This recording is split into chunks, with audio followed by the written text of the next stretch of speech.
ইন্ডিয়ার second stage যেটা হবে সেটা হলো এই যে গোটা ঘটনাটা ঘটবে, এই গোটা ঘটনাটাকে তারা কিন্তু ইন্টারন্যাশনালাইজ করতে চাইবে। ইন্টারন্যাশনালাইজ কেন করতে চাইবে?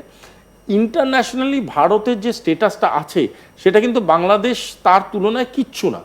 আজকের ডেটে দাঁড়িয়ে বাংলাদেশ যাদের উপরে ভর করে বড় বড় কথা বলে, মানে countries like China, they are also in economic relation with India. China খুব ভালো মতনই জানে India is a very very big consumer market. সেখানে ইন্ডিয়ার সাথে চায়না কোনো রকম কনফ্লিক্ট জোনে আর যেতে চাইবে না। চায়না তখন কি করতে পারে? চায়নার সামনে যদি এই ধরনের তথ্য ফেলে দেয় বা ইন্টারন্যাশনাল যে কোনো পোডিয়ামে একটা তথ্য ফেলে দেয়, বিমস্টেকে ফেলে দেয়, ব্রিক্সে এই নিয়ে আলোচনা করে, ইউএন এর কাছে আলোচনা করে, কি বলতে পারে ইন্ডিয়া? যে দেখুন আমাদের ইন্টারনাল সিকিউরিটি হ্যাম্পার করার চেষ্টা করছে এরকম কিছু সংগঠন যারা বাংলাদেশের মধ্যে আছে এবং যাদের বাংলাদেশ গভর্নমেন্ট প্রোটেক্ট করছে, সেই ধরনের মানুষ এবং government officials of Bangladesh are also related, এরকম তথ্য আমাদের কাছে এসছে। শুধু আপনারা ডিসাইড করুন what to do.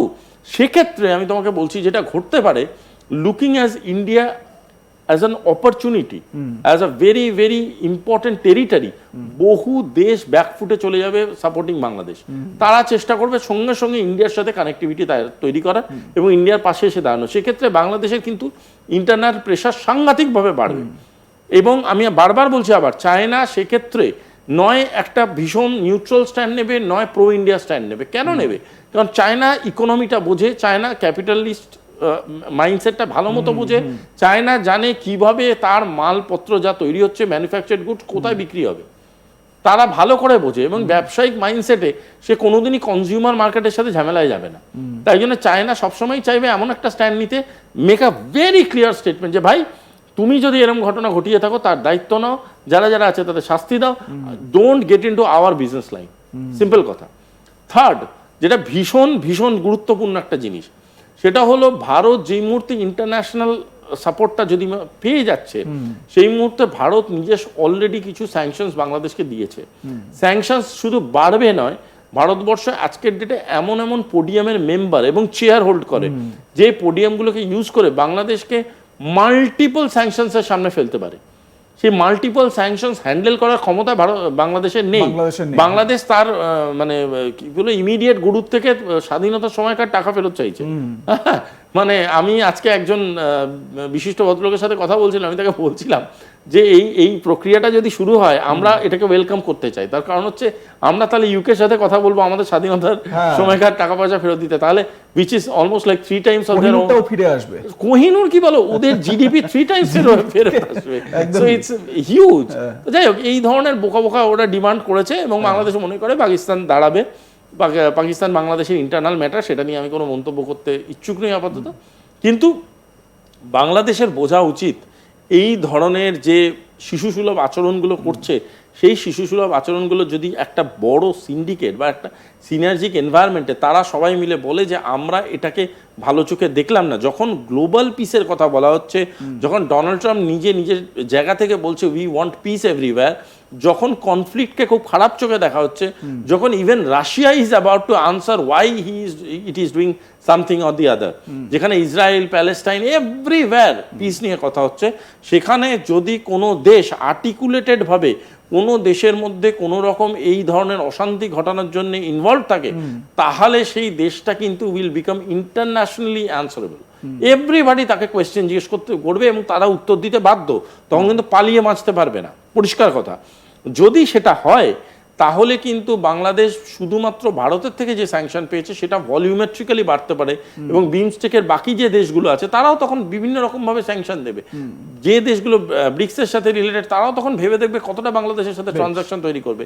Africa, Europe সবাই ঘুরে দাঁড়াতে পারে। ইউনাইটেড স্টেটস অফ আমেরিকা বারবার বলেছে যে এই ধরনের জিনিস আমরা পছন্দ করি না। যদি করে, Bangladesh can be the next Afghanistan. Bangladesh এমন একটা রোগ নেশন হিসাবে মার্কড হয়ে যাবে, তখন কিন্তু না নিজেদের বাঁচাতে পারবে, না নিজেদের স্বার্থকে বাঁচাতে পারবে, নিজেদের ব্যবসা বাঁচাতে পারবে, এবং সাধারণ মানুষ এতে সব থেকে বেশি সাফার করবে। একটা জিনিস জেনে রাখো, পৃথিবীর মানচিত্রে কোনো দেশ যদি খুব ডিস্টার্ব নেশন হয়, তাতে যত না ক্ষতি, যদি ডিস্টারবেন্সকে সে প্রশ্রয় দিয়ে অন্য দেশের বর্ডার টপকে তাদের ইন্টারনাল পলিটিক্সে ইন্টারভিন করে তাদের দেশের ক্ষতি করার প্ল্যান করে, সেই দেশের পতন আরো ভয়ানক, যেটা মুর্শিদাবাদের ক্ষেত্রে হলো। এক্স্যাক্টলি, সেটা আরো ভয়ানক হয়। এই সেম জিনিস করতে গিয়ে আফগানিস্তান কেস খেয়েছে, এই সেম জিনিস করতে গিয়ে পাকিস্তান দীর্ঘদিন কেস খেয়েছে, এই সেম রাস্তা কিন্তু বাংলাদেশ হাঁটছে। এবং আজকের ডেটে দাঁড়িয়ে তুমি পাকিস্তানের ইকোনমিক অবস্থা দেখো, বাংলাদেশে সেটা দেখে শেখা উচিত ছিল যে এই ধরনের ঘটনা বা এই ধরনের অফিসিয়াল বা এই ধরনের প্ল্যানিংকে আমরা যদি শুনতেও পাই, আমাদের কত পাওয়ারফুলি সেটা হ্যান্ডেল করা উচিত ছিল। বেশ, আমি তোমার কাছে এর পরের পদক্ষেপ যেটা খুব গুরুত্বপূর্ণ সেটা নিয়েও আলোচনা করব। বাংলাদেশের যারা এই মুহূর্তে এই অনুষ্ঠান দেখছেন তাদের বুঝে যাওয়া উচিত, এবং সাধারণ মানুষ, বাংলাদেশি সাধারণ মানুষ, তাদের কিন্তু প্রেসার ক্রিয়েট করা উচিত যে অন্তর্বর্তী সরকার রয়েছে তাদের উপর। এবারে আমরা আসব পরবর্তী পর্বে, যেটা খুব গুরুত্বপূর্ণ, খুব ভাইটাল। একদম এই তিনটে পর্যায়ে যদি কথা ঠিকঠাক না হয়, বাংলাদেশ নিজেদের দায়িত্ব পালন না করে, তাহলে কি ভারতের কাছে এই একটা অপশনই বেঁচে থাকবে? দেখো, আমি এই এক্স্যাক্ট কথাটাকে আমি মনে হয় না এটা করার কোনো প্রয়োজন আছে। কারণ চতুর্থ যে স্টেপটা নিতে পারে সেটা হচ্ছে, হ্যাঁ, মার্শাল অপারেশনস, মিলিটারি অপারেশনস, কিন্তু সেটার মানে বাংলাদেশকে আক্রমণ করা নয়। তার মানে হচ্ছে, মানে কোনোভাবেই নয়। সেটার মানে হচ্ছে যে ধরো আমরা জানতে পারলাম বাংলাদেশের ভিতরে, মানে সেটা সার্জিক্যাল স্ট্রাইকের মতন কাইন্ড অফ। দেখো, surgical strike is a very technical জিনিস। আমাদের ধরো হাতের, আমি একদম সহজ ভাষায় বলছি, আমার হাতের কোনো একটা জায়গায় কেটে গেছে, আমি দেখছি ওইখানটা কোনোভাবে শোকাচ্ছে না, কিন্তু আমি দেখছি সেইখান থেকে কোনো রকম গ্যাঙ্গারিং বাইরের দিকে ছড়িয়ে যেতে পারে। আমি কি করলাম, গোটা হার্টটাকে বাঁচানোর জন্য একটা পার্টিকুলার রিজনের উপরে আমি একটা সার্জারি করলাম। সার্জারি করে ওই জায়গাটাকে আমি অ্যাম্পিউট করে দিলাম। বাকি জিনিসটা যখন কোনোভাবেই হার্মড হলো না, তখন that's a perfect surgical operation. তা সেই রকম একটা অপারেশন ডিজাইন করা যায় এবং এটা ভারতবর্ষ এর আগেও বহুবার করেছে। মানে হয়তো দু একটা অপারেশন আমাদের মনের গভীরে খুব ভালো একটা প্রতিচ্ছবি তৈরি করেছে, কিন্তু আদারওয়াইজ ভারত কিন্তু এরম নয় যে that was the only surgical strike India did, বা তারপরেও এরম ঘটনা ঘটায়নি, করতে পারে ভারত। দ্বিতীয় জিনিসটা হচ্ছে, ভারত তার জন্য কনফার্মেটরি কিছু স্টেপস আছে, যেটা আমি প্রথমেই বললাম, সেটা লোকেশন, ইনভলভমেন্ট, কারা কারা ছিল, কোন কোন বেস ছিল, কারা কারা সেখানে ট্রেন্ড হয়েছে, কোন কোন গোষ্ঠী তার উপরে আছে, সেটার জন্য বহু রকমের মার্শাল স্টেপস নিতে পারে। এলিমিনেশন আমি বলবো is the last step, but that also not between territory and territory, মানে ইন্ডিয়া বাংলাদেশ মার্শালিং তুমি এটা ভেবো না। যেটা হতে পারে সেটা হচ্ছে, এই ধরনের সংগঠনগুলো কি করে, বিভিন্ন ট্রেনিং সেলস তৈরি করে, বিভিন্ন অঞ্চলে তাদের ট্রেনিং সেলস থাকে, বিভিন্নভাবে তোমার পকেট অথরিটিস তৈরি করে, যাদের মাধ্যমে এরা অপারেট করে। বিভিন্ন রকম এদের পোটাস হয়, পোটার মানে যারা টাকা নিয়ে আসে নিয়ে যায়, যারা বিভিন্ন রকম জিনিসপত্র নিয়ে আসে নিয়ে যায়। এই যে ধরো পাথর ছোড়াছুড়ি নিয়ে এত কথা হলো, এই যে পাথর আনা নেওয়া, এইসব ঘটনাগুলো যারা ঘটায়, এরা কিন্তু ভীষণভাবে এমপ্লয়েড বাই দিস অর্গানাইজেশন।